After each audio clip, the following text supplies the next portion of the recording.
मित्रांनो, तुम्हाला माहीत आहे का, आपल्या महाराष्ट्रात एक अशी महानगरपालिका आहे जिचं वार्षिक बजेट गोवा किंवा सिक्कीमसारख्या राज्यांच्या एकूण बजेटपेक्षाही जास्त आहे. आपण नेहमी रस्ते, पाणी आणि कचऱ्यांच्या तक्रारी करतो, पण यासारख्या कामांसाठी महानगरपालिकांकडे नक्की किती पैसा येतो हे तुम्हाला माहीत आहे का? आज आपण ज्या महानगरपालिका पाहणार आहोत त्यातल्या काहींचं बजेट 1000 कोटींमध्ये आहे, तर काहींचं बजेट थेट 70,000 कोटींच्या पार आहे. आजच्या या व्हिडिओमध्ये आपण महाराष्ट्रातील अशा 10 महानगरपालिकांबद्दल जाणून घेणार आहोत ज्या पैशांच्या बाबतीत सर्वात श्रीमंत आहेत.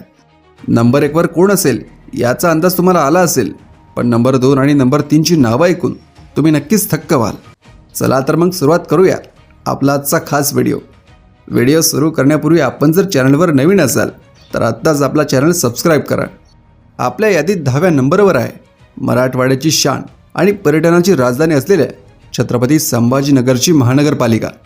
या महानगरपालिकेचं वार्षिक बजेट जवळपास 3083 कोटी इतकं आहे.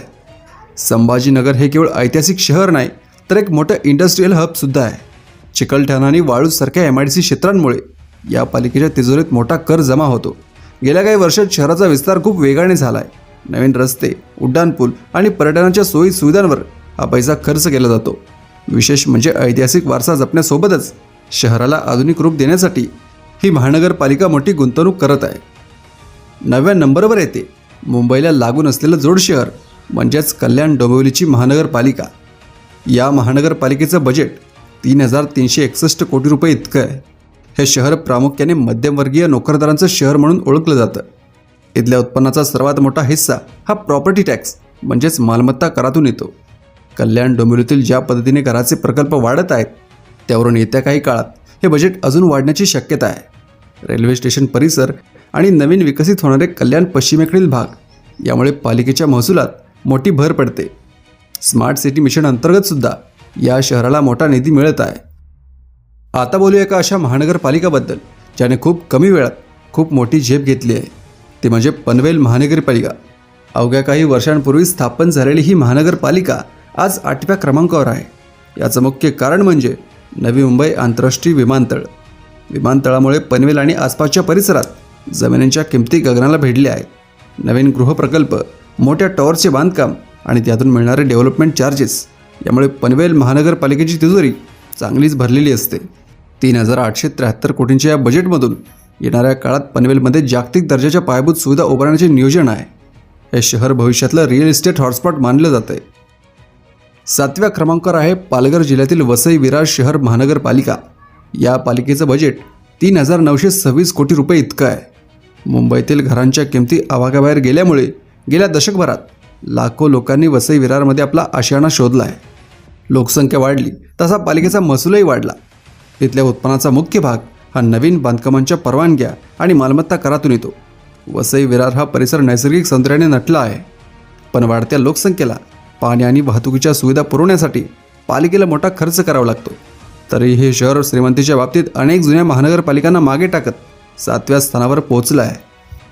विदर्भाचे मुख्य केंद्र आणि राज्याची उपराजधानी नागपूर महानगरपालिका 6व्या क्रमांकावर आहे.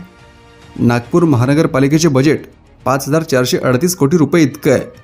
ऑरेंज सिटी म्हणून ओळखले जाणाऱ्या या शहराचा चेहरामोहरा गेल्या 5-6 वर्षात पूर्णपणे बदलला आहे.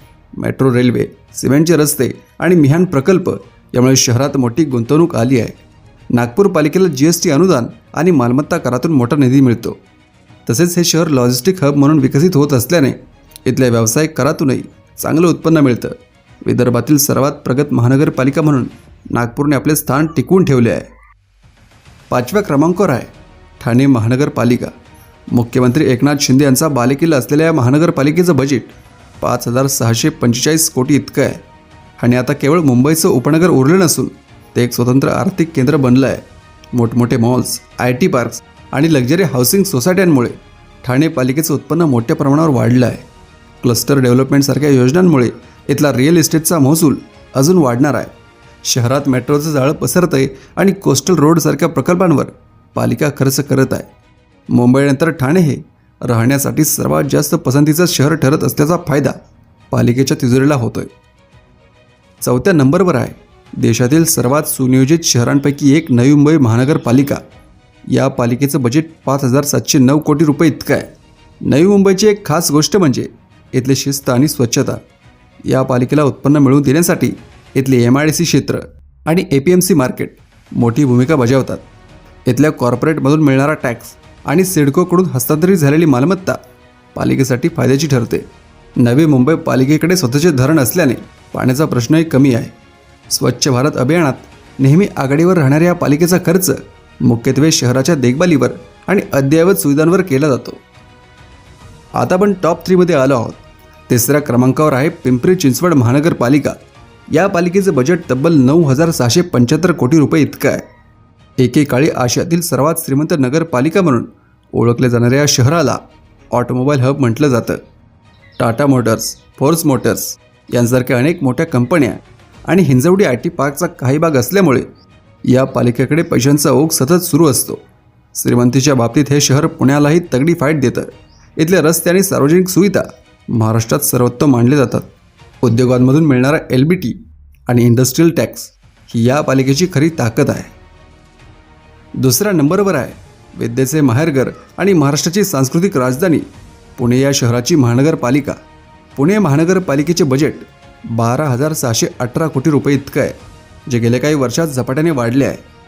ऑटोमोबाईल आणि IT या दोन चाकांवर पुण्याची अर्थव्यवस्था धावते. पुण्यातील वाढती महागाई आणि घरांच्या किमती यामुळे मालमत्ता करातून पालिकेला प्रचंड महसूल मिळतो. मेट्रो प्रकल्प आणि नदी सुधार योजनेसारख्या मोठ्या प्रकल्पांवर पुणे पालिका सध्या हजारो कोटी रुपये खर्च करत आहे. आणि आता पहिल्या नंबरवर आहे बृहन्मुंबई महानगरपालिका म्हणजेच BMC. या पालिकेचं बजेट किती आहे माहिती आहे का? तब्बल 74,427 कोटी रुपये. हे बजेट इतकं मोठं आहे की जर आपण महाराष्ट्रातील इतर 28 महानगरपालिकांचं बजेट एकत्र केलं तर ते मुंबईच्या बरोबरीला येऊ शकत नाही. मुंबईला देशाची आर्थिक राजधानी का म्हणतात हे यावरून स्पष्ट होतं. मुंबई पालिकेच्या मुदत ठेवीच 90,000 कोटींच्या आसपास आहेत. इथला मालमत्ता कर, पाणीपट्टी आणि राज्य सरकारकडून मिळणारे GST अनुदान हे उत्पन्नाचे महाकाय स्रोत आहे. Coastal road, Goregaon Mulund link road आणि सांडपाणी प्रक्रिया प्रकल्पांसारख्या कामांवर पालिका दरवर्षी हजारो कोटी रुपये खर्च करते. BMC ही केवळ भारतामधीलच नाही तर आशियातली सर्वात श्रीमंत स्थानिक स्वराज्य संस्था मानली जाते. आता महानगरपालिका नक्की काम काय करते हे समजून घेणं खूप महत्त्वाचं आहे, कारण आपण भरलेला टॅक्स कुठे जातो हे यातूनच समजतं. सोप्या भाषेत सांगायचं तर शहराचा केअरटेकर किंवा पालक म्हणजे महानगरपालिका. महानगरपालिकेचं सर्वात महत्त्वाचं काम म्हणजे नागरी सुविधा पुरवणे.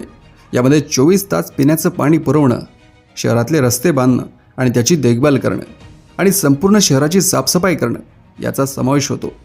रोज सकाळी जो कचरा गोळा केला जातो आणि तो शहराबाहेर नेऊन त्यावर प्रक्रिया केली जाते ती जबाबदारी पालिकेचीच असते. याशिवाय रात्रीच्या वेळी रस्त्यावरचे दिवे चालू राहतील याची खात्री करणं ही सुद्धा त्यांची जबाबदारी असते. दुसरं महत्त्वाचं क्षेत्र म्हणजे शिक्षण आणि आरोग्य. खाजगी शाळा आणि हॉस्पिटल परवडत नसलेल्या लोकांसाठी महानगरपालिका स्वतःच्या प्राथमिक शाळा आणि मोठी हॉस्पिटल चालवते. तसेच शहरात बागा, वाचनालय आणि खेळाची मैदाने विकसित करणं हे सुद्धा पालिकेचं काम असतं. थोडक्यात सांगायचं तर शहरातलं तुमचं जीवन सुखकर आणि सुरक्षित ठेवण्यासाठी लागणाऱ्या सर्व पायाभूत गोष्टींची सोय महानगरपालिका करते.